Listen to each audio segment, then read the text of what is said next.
Right, folks, welcome to another episode of My Life with Robert Burns. Jim Thompson and Douglas Mackenzie here again to talk to another of our cronies from around the Burns world. How are you today, Jim? Doing absolutely great, fine. Douglas. Lovely, smashing sunny day here in Kilmarnock for a change. Very, very good. You'll notice, folks, that we get a reply for two Jims there. That's because our guest is a politician this week, a politician who is responsible for many of the ceremonies around our local community. So tonight, cronies, I'd like to introduce you to the Provost of East Ayrshire, Jim Todd. Hi, Jim, how you doing? Doing great, thanks, Douglas. Good. Doing great.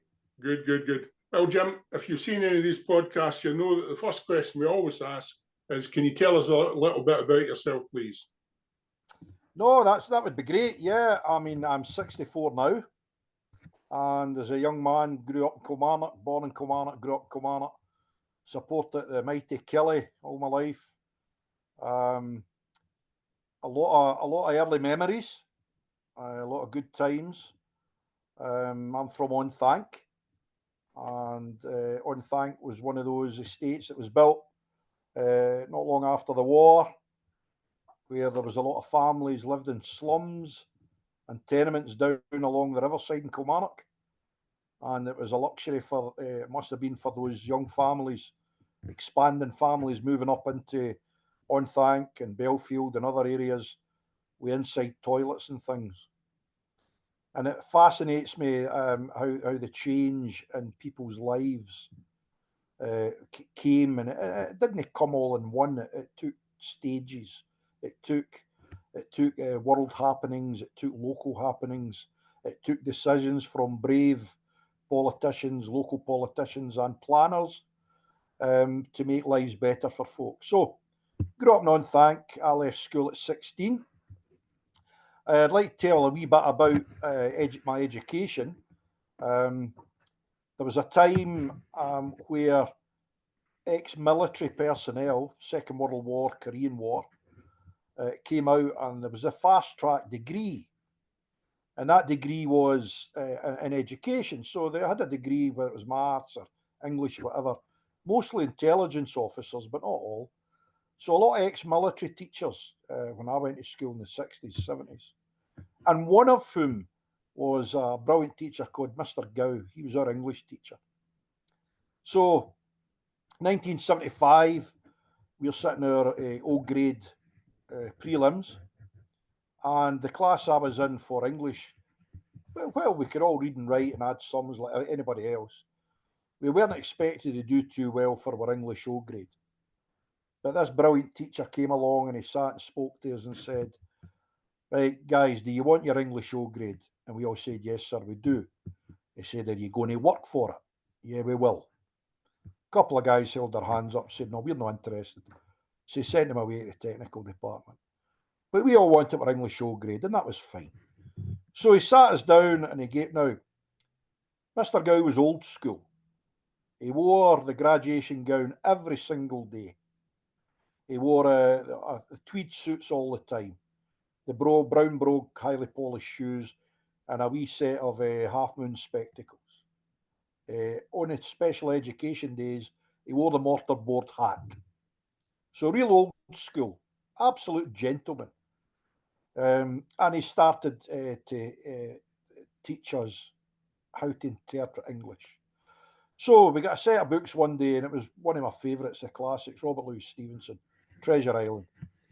And he said, right, class, read these chapters. So 3 chapters, we're reading these chapters. Right, you finished? Yes, sir, we're finished. Right, well, let's have a class discussion. What do you think? And we all said, well, he wants a treasure. I said, right, read it again, read the 3 chapters again. So we read them again. Right, class discussion, what are you thinking? Yeah, he wants a treasure. Todd, stand up. It was always me that got it. So stood up and he said, when you're at home listening now, I need to explain this to children when I go to schools and things. Because I tell this story to students because it's all about education. And he said, when you're at home listening to your hi-fi in your room, and you listen to your LPs, your vinyl, do you read the lyrics that's in the gatefold sleeves while you're listening to the music? And I said, aye, I do. He said, well, when you're reading a piece of script, when you're reading all these words, black words on white, only the best authors can do this. They are sending a subliminal message to you. The way the words are laid down, the way the chapters are laid down, the way the grammar is laid down. And they're telling you something that's not in print. So think about that. So we read the chapters again. And every one of us said, he doesn't want the treasure. So that's a way, and I maybe have strayed a bit with the way that happened because it was that long ago. That was 1975. All the good stories stray a wee bit. Stray a wee bit. But that brilliant teacher taught us how to interpret. And ever since then, I've got 3 books in the go all the time. I'm a voracious reader. There's only 2 genres I won't read. And that's biographies of football players and autobiographies of football players. Because it's always the same story. There's some specials, there's some good ones, but anyway. Now, every one of us in that English class, for our O grade, got an A because of that brilliant teacher. And I try and encourage students and young children, listening to the teachers, I've got to tell you, because you are getting a free education. There are millions of children in the world don't get free education. So please grab it and take it on board. So, left school 1976 with 5 O grades. I didn't go for hires, I went straight into the Royal Navy. But before I joined the Royal Navy, I had a wee job and I got my first pay slip at 16 years old. And it was from Department of Work and Pensions. And they said, you're not making enough money, Mr. Todd, to get taxed, but we're going to tax you 1% of your wages for your national insurance contributions. And the national insurance contributions will pay for your old age pension when you're 65, and I'm emphasising the 65 bit, and it'll pay for your healthcare throughout your working life. So there you go. Much to my chagrin and anger, finding out now that I've got to work till I'm 67 before I get my state pension. And I'm one of the lucky ones. So, joined the Royal Navy, 1976. And I was an engineer, a stoker. Loved it. Did my training down in Plymouth. Absolutely brilliant.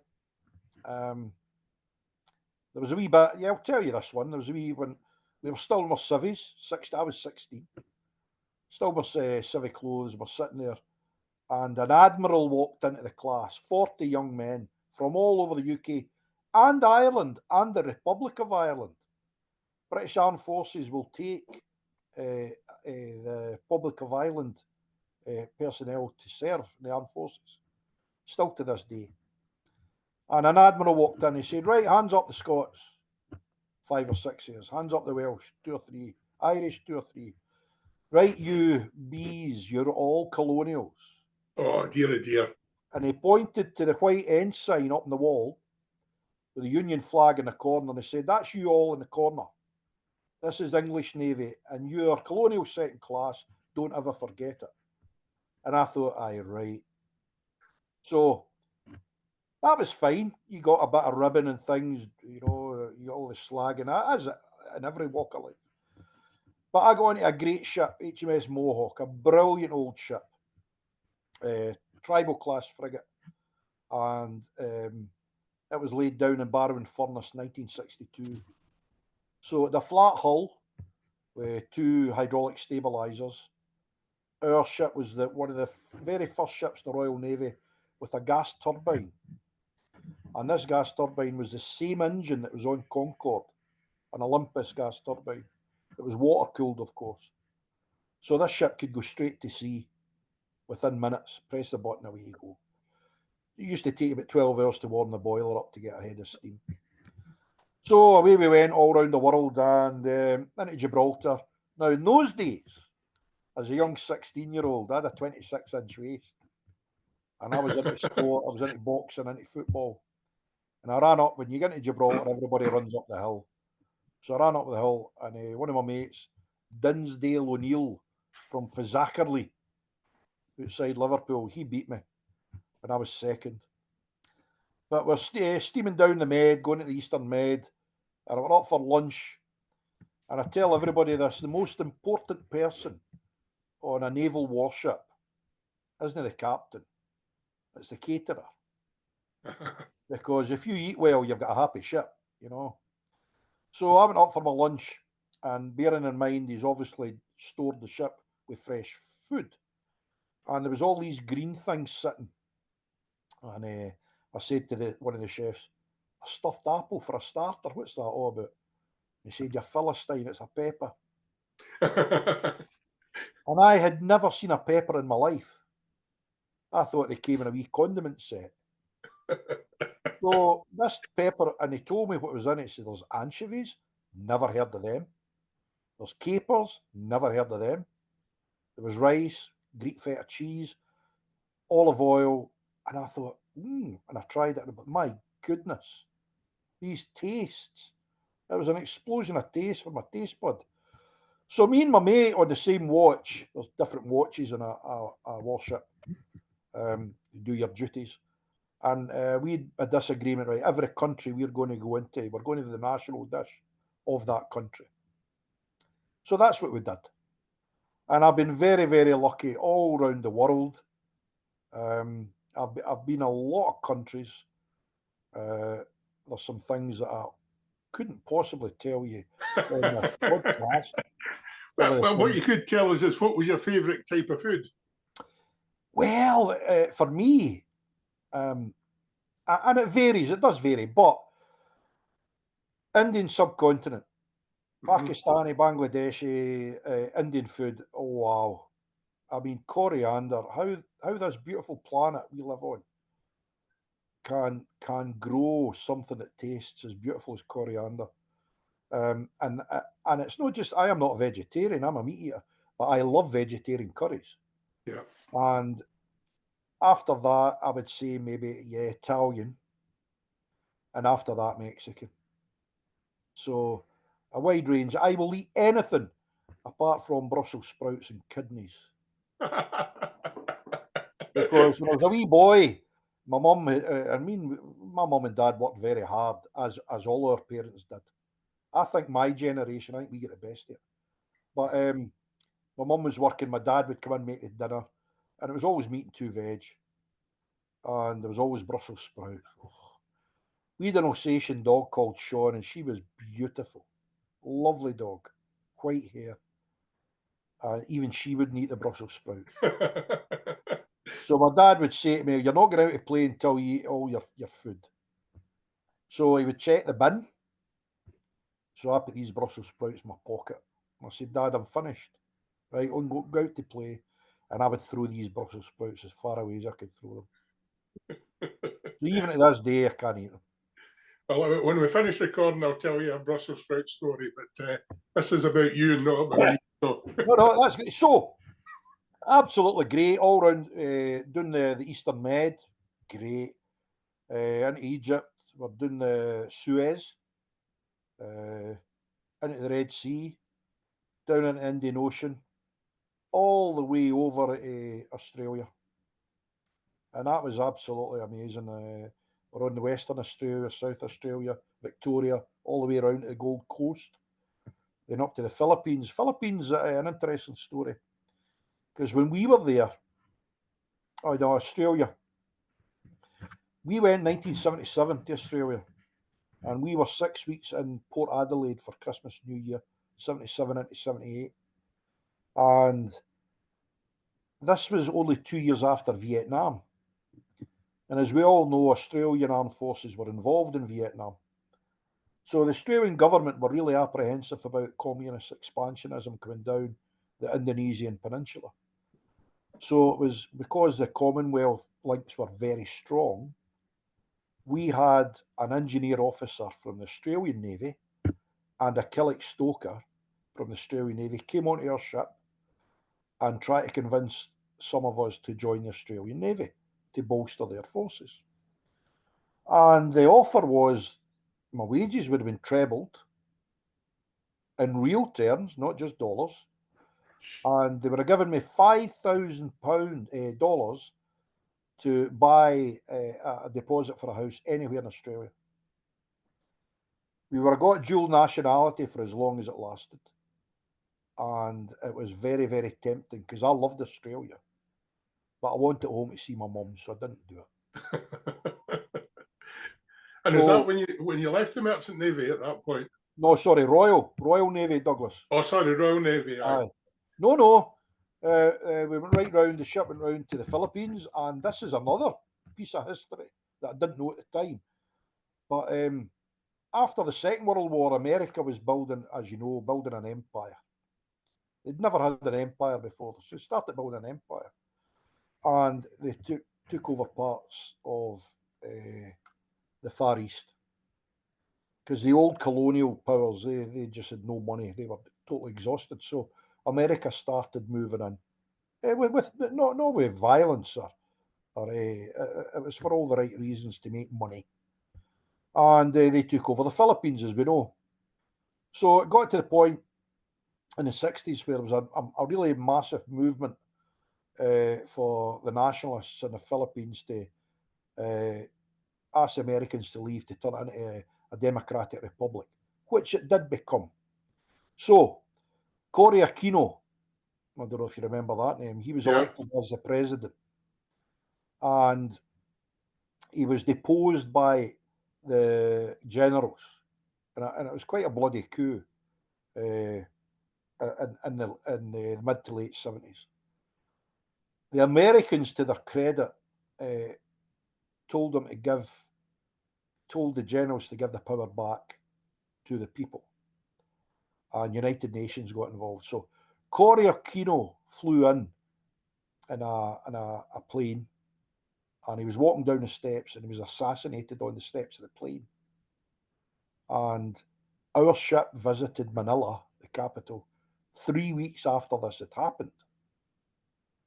So they didn't cancel the visit, they kept it going, but there was martial law on at the time.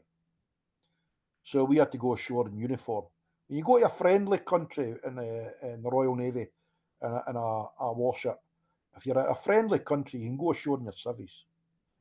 But if you go to a country that's got martial law or any extreme measures, you wear your uniform so you're easily identifiable, and they're not going to shoot you. And that's how extreme it was in some countries. So we were ashore with our whites on, and me and my mate sitting in a bar having a drink, and there was a gentleman came along, older than us, with obviously his wife. And I said, "Oh, excuse me, would you like a seat?" "Oh, thank you very much. You're Scottish." "Yes, I am." "Where from?" "Kilmarnock." "Oh, I studied in Glasgow University for a few years." "Oh, great." This guy was a lecturer at one of the colleges, so lovely guy. So that was fine. Gave him and his wife a seat, and we moved and stood at the bar. And about 5 or 6 gangbangers came in.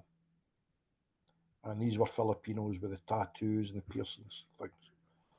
And they came up and they said, "Oh, British sailors, come with us. We've got women, drugs, alcohol, come with us." My mate said, "Well, we go, Jimmy." And out the corner of my eye, I saw the gentleman that we gave the seat to slowly shaking his head. And I said, "No, our friends are in the next bar. They're just coming in. There's a dozen of them." And this guy pulls a knife out and put it in my face, said something in Philippine, and they walked away and went away. And the gentleman we gave the seat to said they were going to rob you and kill you. So, and I tell people that one, always look somebody in the eye, because 99% of the time you will get an indication if that's a nice person or not. So that happened a few times, there was close calls. Loved the Philippines, lovely people. Yeah. And then from there, we went up to Singapore. Back now, I'm talking 1978. Singapore had the best zoo I'd ever seen. Massive zoo. It's all changed now, I believe. I haven't been back. And from there, we went to Hong Kong. Yeah. Loved Hong Kong. Loved the street food. Loved the scene. But, and you're not going, this is really surprising me because there was a big rock and roll movement in the streets of Hong Kong. There was all these Chinese guys with the black DAs and the leather jackets, and they're all walking about. It's all rock and roll music. Well, I loved that. From there, we went all the way around and went to Bombay in India, Mumbai now. Now, at that time, there was about 7 million people, only about 4 million at homes. Mhm. All the rest slept in the streets. So we found a place where there was a bar downstairs. In the middle floor, there was a restaurant because we wanted to go for a Bombay curry. And on the top floor, there was things happened there where sailors would go and get entertained. I'll not get into that. So we're downstairs and we're getting drinks and we're having beers. And our medic on the Mohawk, good guy, lovely guy, don't drink anything unless it's in a pasteurised bottle. He said you can drink the elephant beer, you can drink Kingfisher, you can drink Cobra beer. These beers are all pasteurised, so you should be fine. Right, that's fine. Don't drink the water. It's got to be sealed in a sealed container. Right, okay. So we're having a few beers. Right, upstairs we'll go for a curry. So we're going upstairs. Said I'm going to the toilet, so I went to the toilet. And went up to relieve myself, and they'd Shanks's pottery Kilmarnock urinals in the wall. And I thought, wow, there's, oh, great. So, did the toilet, but there was no drain. So all the fluids were going on the floor. So it's about an inch covered in water. There's a drain away at the corner. And then all these big, giant Indian guys are bringing in big blocks of ice on their shoulder. They're putting it down on the floor, smashing it up, and putting it into stainless steel bowls. I'm going, oh. So I wash my hands up into where we're sitting down for a curry. And the guys, Jimmy, we got your whiskey and beer. Oh, that'll do. Do you want ice in your whiskey? No. No. They says, well, we're going to do it. I said, well, fill your boots. So, Right, Jim, I want to move you on a wee bit sure. and talk about the kind of next stage of your life. I mean, presumably you came back to Scotland and started working somewhere.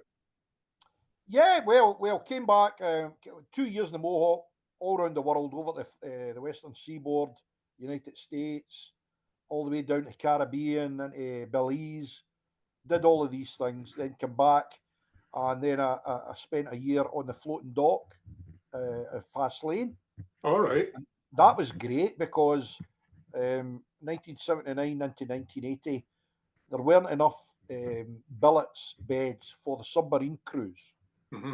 So me no being a submariner, they gave me £400 tax-free in my hand every month to go out and find alternative accommodation.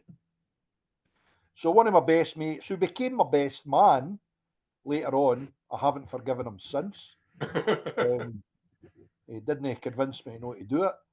But he was a student at Glasgow Uni, so he had a flat just off the Great Western Road. So for a year, I stayed with Stevie, and I was only due to 1 in 14. I would walk out the flat, walk down the stairs onto the Great Western Road, and navigate a dockyard workers' bus up to Fast Lane. So that was great. That was okay. That gave me enough money to buy my first Triumph Bonneville, and that was great. So I get that. Then I had 2 years on HMS Maxton. That was a mine hunter.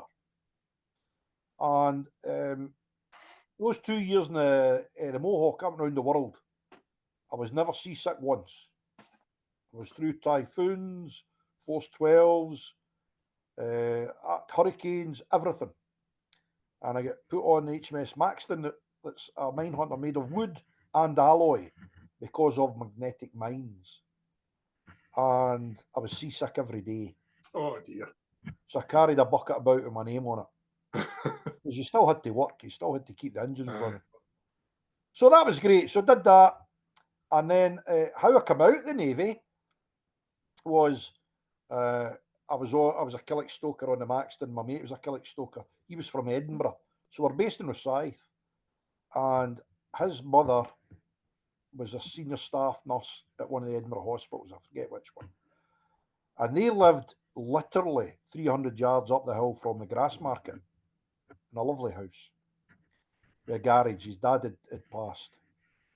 So we would jump, he'd a Bonneville, we'd jump the bikes on a Friday down to Edinburgh. In the early 80s, there was 24-hour drinking in Edinburgh.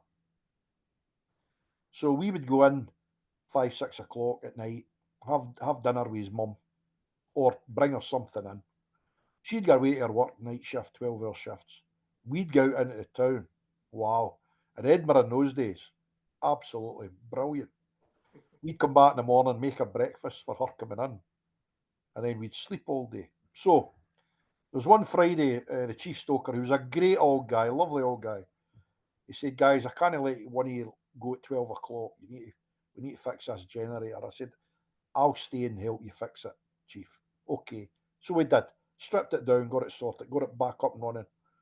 And he said, right, neighbour, thanks. Have a great weekend. Thanks, chief. So jumped out, jumped my Triumph Bonneville, goes up to the main gate. And a young lieutenant officer came out from the main gate. Where do you think you're going? Well, I'm going ashore, sir. Not dressed like that, you're not. I had my crash helmet on, my leather jacket with all the badges, white silk scarf, the gauntlets, blue jeans with the sea boot socks and the black boots. He said, that's a terrible state. Away back, get your number 1 uniform on. I said, you're joking. Go and get it done. So I had to go back to the mine hunters and submarines are called boats.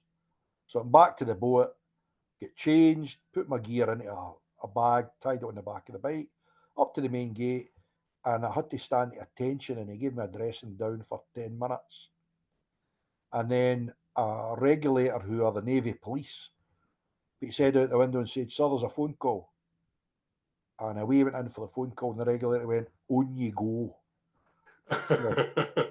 Kicked the bike over, and away I went. So I come back in the Monday morning, and I went to my chief and I said, I'm out of here. So I gave my notice. And that's why I came out. One officer who was too big for his boots. Yeah. And then at what point did you move into politics? Well, that was the time. It was actually one of my sisters is 10 years older than me, Rosemary. I was 5 and she was 15. So she brought me up on a diet of the Rolling Stones, the Kinks, the Hollies. That's how I got into rock and roll. And a big influence in my life. She tied herself to the railings in Kilmarnock when they were bringing Polaris missiles up at night time. Flew them into Milden Hall in the 60s. And they brought them up at night so the Russian satellites wouldn't picture them. And she was CND, and she had the Afghan coat and all the rest of it. And I always remember, because Jimmy Knapp, who was the NUR leader, was my next door neighbour. Right. He took me all the Killie games when my dad was long distance. And always remember getting woken up on a Friday night about midnight. Me and my other sister. She's 2 years older than me. I was 5. Denise was 7. Rosemary's 15. And Jimmy Knapp, I always remember the big black Rover with the big red leather seats, the full bench seats, front and back. So it was a column gear change. And it was my mum, me and my sister and Jimmy went down to the police station because they'd phoned the party line. Remember the party lines? Yeah. My mum answered the phone and says, get down here, your daughter's here. So I remember, and my sister saying to me, Rosemary's going to get it, she's going to get it, she's going to get back up. And we're driving down, and Jimmy Knapp turned around and said, now listen, Nancy. Jimmy had a big gruff voice. He said, now listen, Nancy, this wee lass is doing something she really believes in. Don't be too hard on her. My mum was silent. And they went in, we stopped, and it was Old Bank Street Police Station, Jim, in Kilmarnock. And we stopped, and I always remember the tallest policeman I've ever seen in my life coming out. And my sister came out with a couple of other folk, their parents were there. Because she was only 15, she wasn't in a cell. So she was in a corridor with a gate. She came out, ban the bomb, ban the bomb, ban the bomb. Right, hen, on you go. The policeman was great, he really was. Hen, on you go. And she jumped in the back seat in the middle with us, held her hands. And my mum didn't say a word to her. And that really surprised us. So for that she really influenced me. Now, all of my family were Labour. All of them. My auntie was Willie Ross's election agent at one Right. time. And I was coming home and leave if I was getting the Euston train. I'm going through London for Portsmouth. And I'm seeing all these crans everywhere. London was getting rebuilt. I mean, everywhere. New buildings, new roads, new train stations, everything. And I'm coming home and leave, and all my mates were losing their jobs. And now there's no computers in those days, there's no Google in those days. You had to do your own research. So I started to do a lot of reading. And I'm saying, this is Scottish Oil that's building London. And we're not getting anything here. So that's what started it. And when I came out of Royal Navy in 1982, I joined the SNP. And your career took you through the council and eventually became the provost of East Ayrshire. Now, for the benefit of our non-Scottish viewers, can you tell them what a provost is? Yeah, that's a mayor.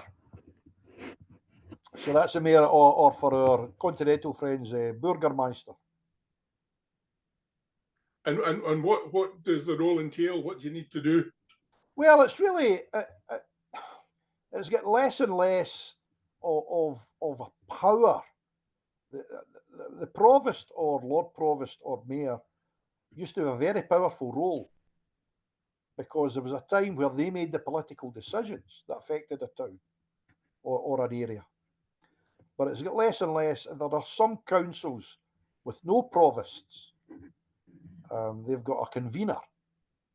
The Orkneys and the Shetlands, and I believe the Borders, don't have provosts. They've got conveners. And that's fine.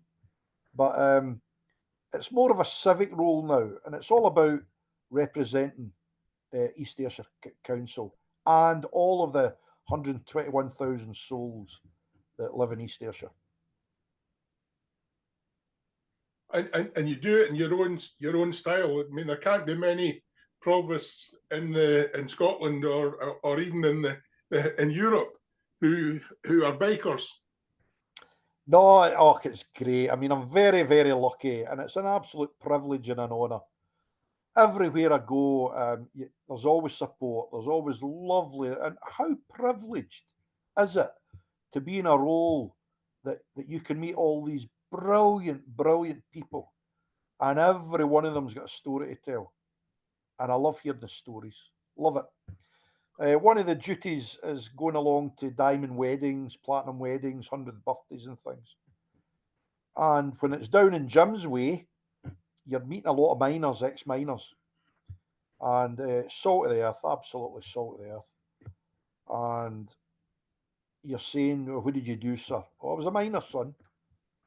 And you say to the wife, what did you do, missus? Oh, I was a skivvy, son. It was me and my mum with 4 brothers, and my dad worked in the pits. And all me and my mum did was boil the water, wash the clothes. Boil the water, clean the house. Boil the water, cook the food. Boil the water, wash them. And she said, and they all said to me. And I remember, son, they put baths in at the pit head. Now, that was in the 50s. Not that long ago. Some of them, they didn't get baths into the 60s. So all these men were going out clean, doing that 8-hour, 10-hour shift at the cold face, coming back home absolutely filthy. And that's where the term, don't throw the baby out of the bathwater, because the wee baby was the last one to get washed. And these men went out clean after brilliant trade unions getting together and demanding better conditions. So these men were going out clean and coming back home clean. And what a change for that wee lassie, where she didn't have to work all day preparing stuff for the men. And that fascinates me. And another one that fascinates me is all those tens of thousands of men, hundreds of thousands, went down the mines to hout coal. And most of them would come back out and they would get into pigeon fancy, get into canaries, get into football, get into brass bands, pipe bands, gardening. They did everything. And while alcohol did affect some families, it wasn't the same with all those hundreds of thousands of men that worked in the shipyards. Now, it was the same conditions down the bowels of a ship, getting gases from all the welding equipment. And coming out, unfortunately, alcohol played a big part with dockyard workers. And that might have been the fault of the local authorities, the shipyard owners, because they allowed bars to operate within the gates of the shipyards. So men were coming out, first thing you wanted to do is get a pint. If you've been doing welding all day or doing rivets. So unfortunately, alcohol played a terrible historical part of dockyard workers' lives. And I always wondered about a young student maybe doing a thesis about this. What was the causes that the majority of shipyard workers turned to alcohol, where maybe no as much miners? Yeah. It's interesting. Yeah. Jim, I'm gonna we do this in kind of two parts, and we get you talking a bit about Burns. Conversation I had with you a couple of weeks ago, you were talking about your love of music and how you could relate that to Burns. Maybe that'd be a good starting point for Jim to start talking to you about your interest in Burns. Sure. Well, just firstly, I mean, how did you get started with Burns? Well, Burns was always there. There was always a Burns book in our house, and well, even at school. I mean, it's one of those ones that lives with you. I was 5 years old in 1965, primary one, and I remember getting a ruler across my knuckles, and it was really sore because I answered a question in the affirmative of aye. And the teacher said, "Speak the Queen's English." Now, that happened to me at 5 years old in Kilmarnock in 1965. So imagine my anger years later when I heard the report that the leader of the House comes out and said, "The ayes have it."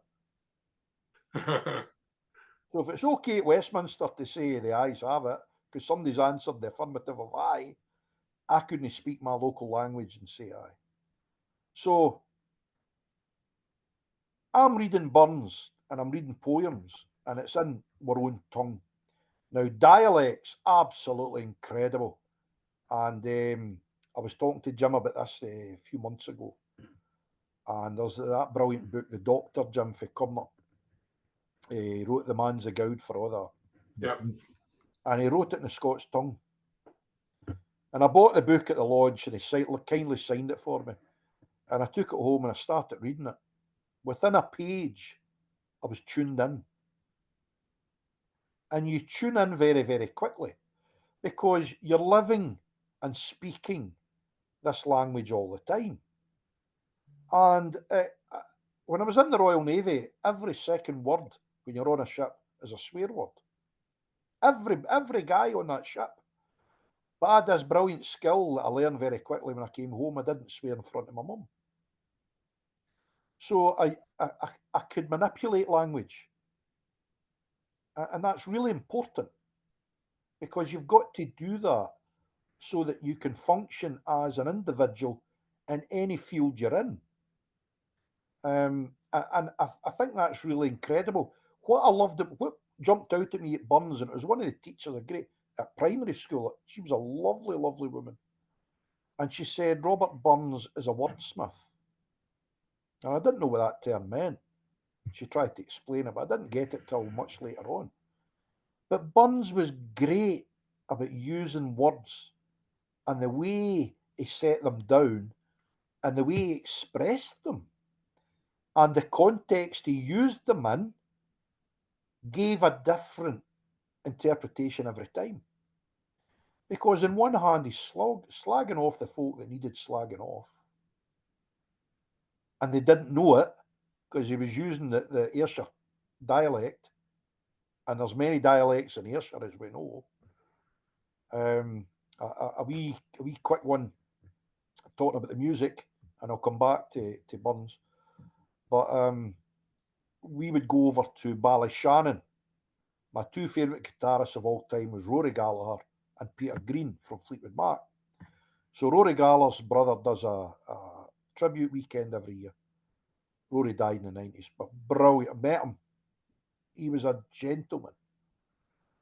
And one of my mates, Falcon Lake, Joke Brun, love him to bits, worked at a paper mill with me. And we're over there, and there's 30 bands on playing Rory Gallagher music. It's all blues. And we're in a bar. There's an Irish guy and his wife. He's a biker covered in tattoos. She's got tattoos. Lovely couple. So I get some a drink. We're talking away. There's a band playing. An Irish boy says, Jimmy, I'll get around in. What's your Polish friend wanting? And Joke's going, yes, stupid. You don't understand English. And I went, Joke, you don't speak English. You speak Auchinleck. And he was raging. So now Joke's name's Jokeski Brunski. And we've a great laugh about that. But it's the way Burns used those words. And he used words to attack. He used words to defend. He used words to show love. He used words to express his love for nature. And at a young age in my house, I found it fascinating that he could write. I couldn't read that much when I was very young. But when my sister read these passages, I could relate to the words and the way he was expressing them. So it stuck with me. And you got, if you were lucky enough, now in the 60s, this is only my interpretation and only my experience. There was a real dearth of Burns being written, being spoken in my primary school. It wasn't until I went to secondary school that there were some brilliant teachers that told you about Scottish history. And it wasn't in the curriculum. I didn't get any Scottish history at school. I got the Russian Revolution, which was interesting. But there was no Scottish history. And it wasn't until I joined the Navy and my sister, the one I'm telling you about, sent me a Burns book. And that was great to get these words. I felt there was a homeliness about reading this book because this was about Ayrshire. So that jumped out. Again, we're all busy in our lives. I was working hard out at sea, doing things. And it wasn't until that I became a counsellor and subsequently a provost that I was getting invited to go and speak at Burns suppers and things. And it was really difficult because all I'd done before was address the haggis or ode to a mouse, or things like this. But then I was asked to do an immortal memory, and I'd never done that before. So I thought, well, I know a bit about Burns. I know a lot about rock and roll. And I thought, what do you tell a Burnsian that they haven't already heard at Burns suppers in an immortal memory? And I've heard some brilliant, brilliant speakers that hold you in the palm of their hand, telling you an immortal memory that you haven't heard. But they are few and far between. And that's absolutely fine. There's nothing wrong with that. We all try. So I did my research and I went into rock and roll and I found out all those artists that cited Burns as a major influence and their musical journey. I had to have a direct link to a statement from those artists or bands stating that Burns influenced them. So what I would do is get the stanzas from Burns that closely related to some of these artists' songs, and I would read out the stanza for Burns, and with the modern technology, I would play the piece of music from the band or the artist that related to Burns. And I did a wee bit to and fro before and after, a wee bit of historical stuff, and it seemed to go down really well. So that was good. Aye, there's certainly plenty of artists out there. I mean, Dylan is the one that gets quoted all the time, but there's a lot more than Dylan have referred to Burns. But Jim, see while I've got you, quite a few years ago, as you're aware, the Kilmarnock Burns summer became something. And the first year, that's what it was. It was a Kilmarnock Burns summer, and it took the town. And you've been involved with it for a few years, and this year it just seemed to take off. And I think next year it'll, instead of landing, it's going to go interstellar. To be honest with you, but could you talk about your involvement with that? And I know, I mean, this year I think you were every single day you were involved. But over the time, what's your involvement as Jim Todd and the Provost in that adventure that we've had? No, thanks, Jim. No, they're good points. As Provost, leading up to this, and this is down to the conveners of the two Burns clubs in Kilmarnock and the World Federation. They got me early last year, and at this time last year, and said, we'd like you to be the chieftain for the Burns World Federation celebration of Burns Week. We'd like you to do certain things. So I got into the diary this time last year and blanked off that whole week, because in the past, I'm out at everything. And I don't need, please don't take this, anybody that's listening, it's not a boast, but I am out every day and every night, including Saturdays and Sundays, with a chain on at different events. You sometimes get the odd weekend off, and that's great because that gives you time to do things with your family, or go to a bike rally, or go to a gig. But more often than not, I'm out every day and every night with a chain on, which is great. But the Burns guys got in very quickly last year, and I managed to blank off that whole week, which allowed me to go and see things that I've never seen before that were happening in the Federation offices.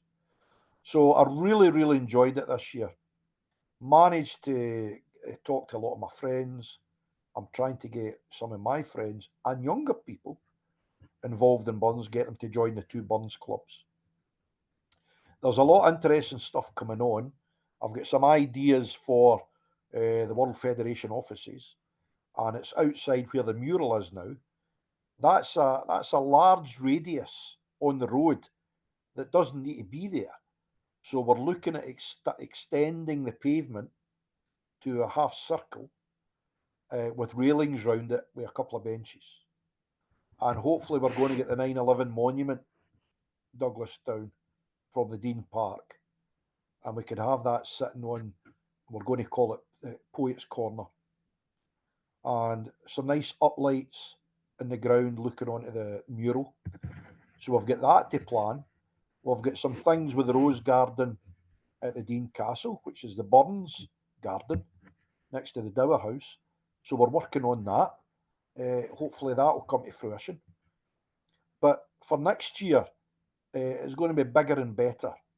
I would love to see, like they do at Christmas, I'd love to see John Dickey Street completely closed off, at least on the Saturday of the week, or even the Friday night, where we could have some live music, some food, the spoken word, get a stage up there, and it would be great to see some of us guys in period costume, maybe some of the students for centre stage, Yep. and we could walk about as characters. Yeah, that'd be tremendous. Yep, and so hopefully that'll happen. Well, I mean, this year you were obviously the chieftain's dinner was for me was I love well. Wasn't a great event because I was sitting there thinking I was doing nothing and ended up doing something. But that was a really good idea, you know, and having somebody like yourself there speaking, it really created a bit of interest and had folk turning up that wouldn't normally turn up at these kind of things, I've got to say. Do you enjoy it? Oh, I really, really enjoyed it. And some of the speakers were just, when you take things into perspective, and I said that to the guests that I brought along, where else are you going to get this sort of entertainment? With a lovely, I mean, for that chef, lovely dinner. It's always different. And that's what I like about it. It's always different. And great company. This year was the best of order. It really was. And some years, maybe not as much, with the people over imbibing. But that dinner was absolutely brilliant. I really enjoyed it. And it was great. I mean, the connections that the Burns clubs here have got with some of the guys and lasses from all over Scotland is really second to none.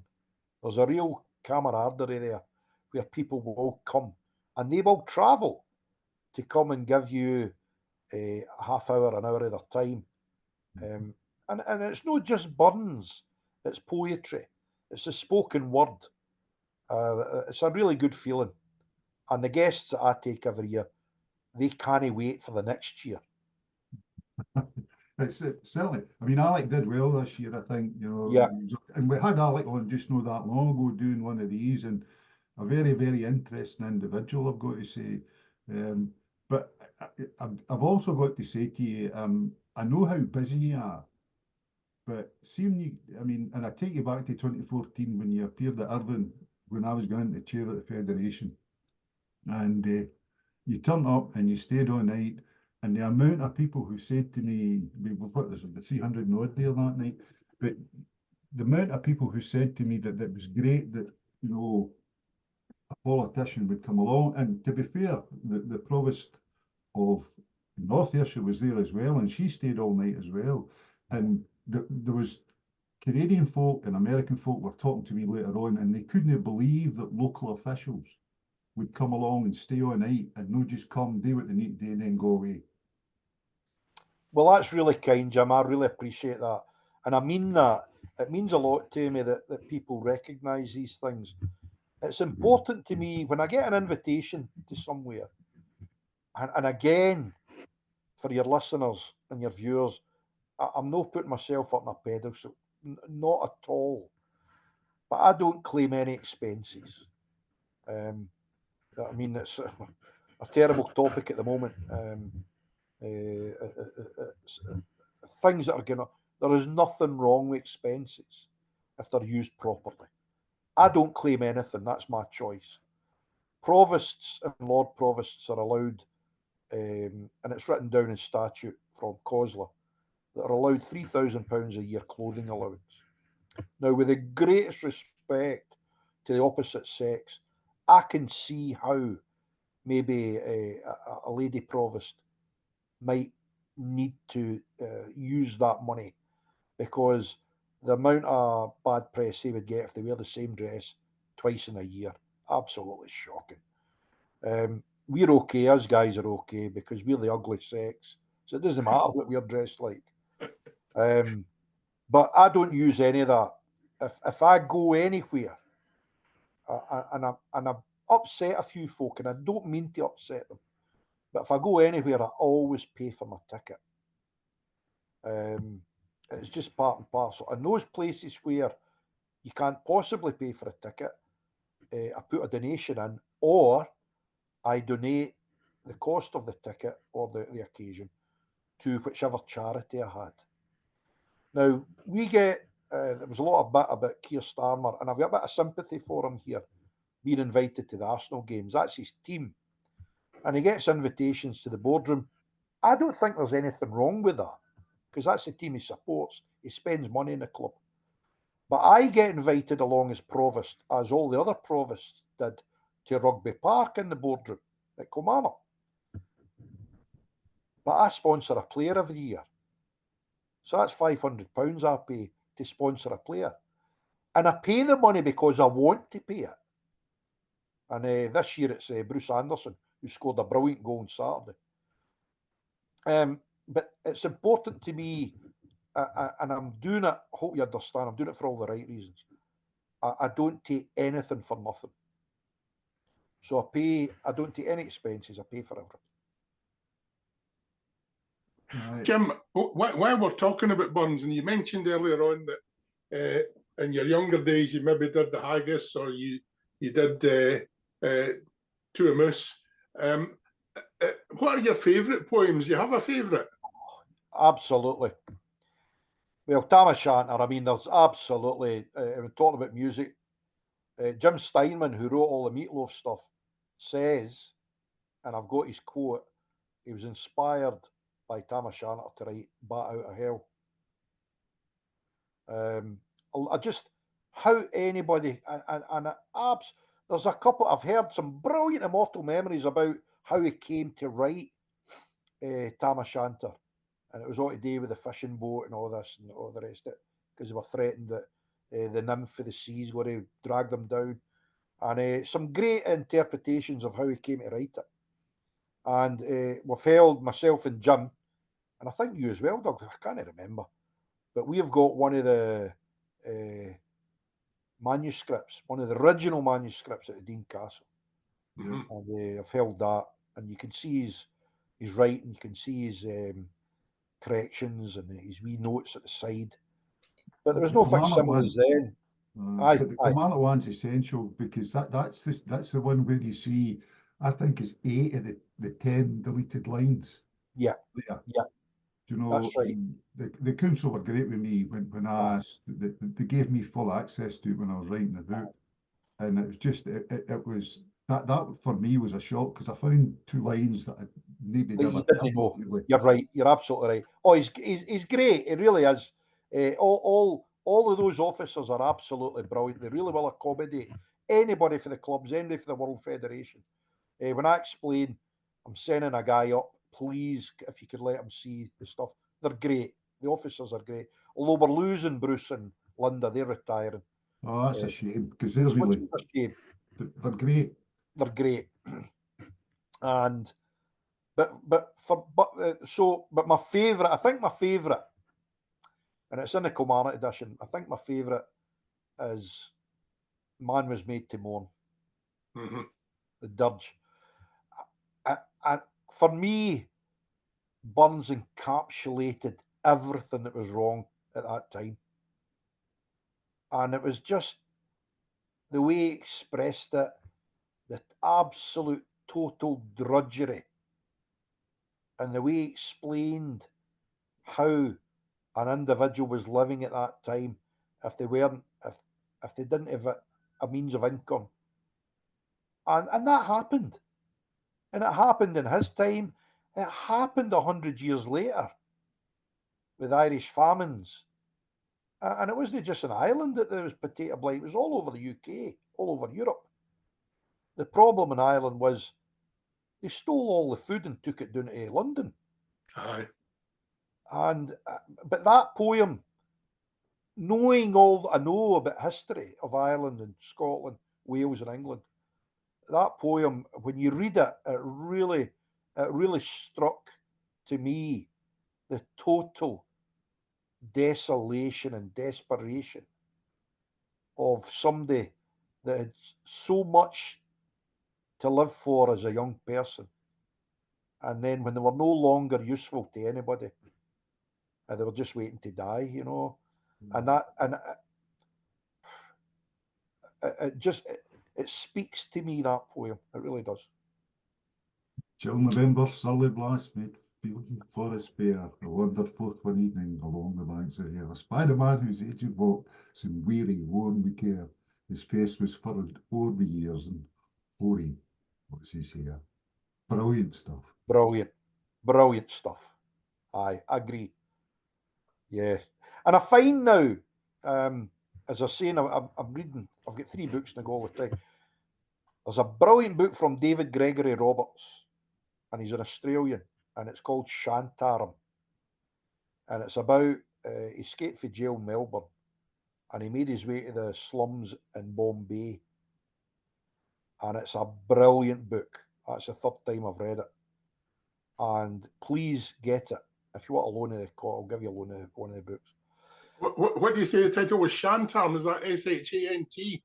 A-R-I-M. Right. Shantaram. Yeah. A-R-E-M. Brilliant book. Really good. He says it's true. I've no reason to disbelieve the guy. But I loved it. It's a brilliant book. But I find myself, and I'm reading Burns at night now, but I'll leave it for the winter.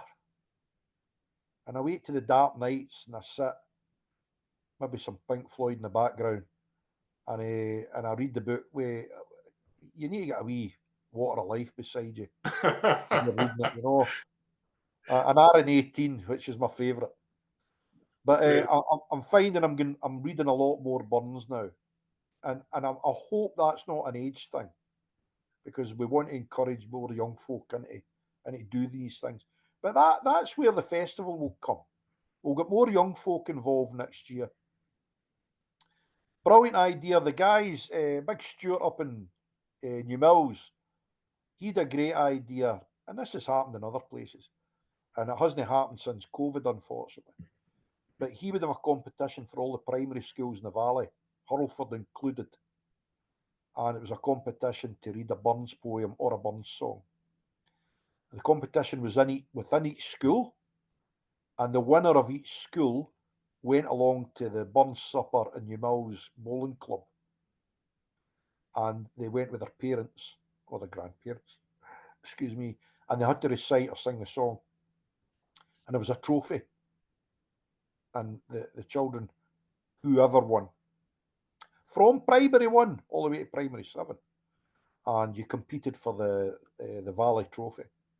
And I thought, what a great idea to get young folk involved. Going to be difficult to do it with the numbers game in Kilmarnock or Cumnock. Well, it happens everywhere. Well, there's lots of places Yep. that kind of thing happens. You Yep. know, I mean, North Ayrshire, for example, there's 2 or 3, and there's, I mean, Greenock does it, and I mean, there's plenty of places do it. It's just a matter of getting somebody to organise it, to be honest. Well, I want to try and organise that, and that'd be great to do it in Cumnock and Kilmarnock. I don't know if the other schools out in the satellites, because it's a logistics thing then. Well, the Kilmarnock schools, Yeah. most of them do Burns stuff, because Yeah, I've they do. been asked in, I don't know how many times, to various schools. The last one was Kirkstyle, I think. And so the kids are, you know, getting it. It's no as Yeah. if they know. And I know, I mean, Stuart, my grandson, was at me last year with Tam O'Shanter, because that's what he was reciting for the school thing, school competition. That's a good one. That's a good one you're bringing up there, because what I noticed about a lot of secondary schools, you got a dozen students standing up, and one will recite the first 4 verses, second one the next 4, third one the next 4, and that's a good way of learning. Yeah. So I like the way that they do that continuity, and that's good. But I will endeavour to try and get that back up and running, and that'd be good to do that in Kilmarnock with a wee dinner of some sort, maybe in conjunction with the Federation, and maybe have a trophy for the best Burns speaker of the year for the primary schools. I think that'd be a good idea. Very good. Well, we're coming to the end of our time, Jim, but I'd quite like to take you back to a comment you made earlier on about language and the importance of being able to use your own language, and the fact that you couldn't say aye in response to the teacher's request. And it was great to see you opening up the Scots Language Awards being hosted in East Ayrshire a couple of weeks back. And it was also great to see that many of the winners were from New Cumnock. So I just wondered if you had any comments on that, and how you managed to get that brought to East Ayrshire. Well, it was Simon Tourmaire that had met him at a Scots language speaking event, and it was a lovely guy. And I said to him, East Ayrshire is a great place because we've got so many dialects here. And he said, "Well, would you be interested in having?" It was all on the back of the Scottish Pipes and Drums Awards competition. So that's the last 3 years we've had them in East Ayrshire at the McIlvanney campus. There was a break because of COVID, obviously. But they want to come back next year, Pipes and Drums for all the schools in Scotland. So they want to come back to Kilmarnock next year. And on the back of that, he said, we would love to come down and have the Scots Language Awards. And I said, well, I think you're asking at the right time because the Palace Theatre and the Grand Hall are closed for refurbishment at the moment. And I think Cumnock Town Hall would be the best place. How many people are you talking about? She told me. Spoke to Annika, who's great. Annika will support us with this burn stuff, by the way, guys. She will really support us. She will help us with the burn stuff. Annika's the head of East Ayrshire Leisure Trust. And Simon said, yeah, that'd be great. We could fit them in. They came along. The town hall was looking great, Doug. I'm sure you. Oh, it's tremendous. It was excellent. Great. And some of the music, some of the speeches, some of the words, I really, really enjoyed it. It was just, and they were lovely people from all over Scotland, and they all had something to say. So, hot off the press, he's asked if they can come back next year. Oh, that's tremendous. So, I've said yes. I'll maybe put my neck in the block there, but I've said yes, and hopefully that's going to happen. Yeah, that'd be excellent. What we can maybe try and do is see how we can get it filmed and put on YouTube or something like that. Well, it was filmed. And is that somewhere available?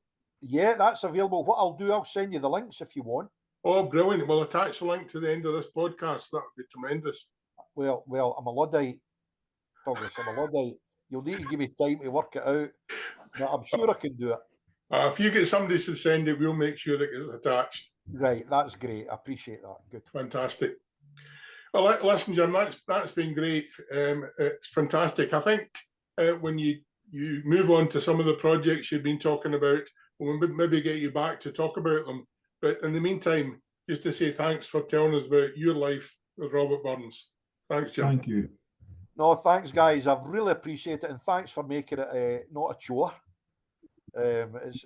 You've always got to have a bit of humour, and there was a lot more I could have told you, but I couldn't possibly. But thanks, guys. What you're doing is great. If all these people around here, we keep talking about Burns and we keep him alive. Burns is as relevant today as he was with those folk back in the day that knew about him. Is as relevant now. And you're absolutely right. All over the world, there is a knowledge of Burns. Tremendous. Thanks, Jim.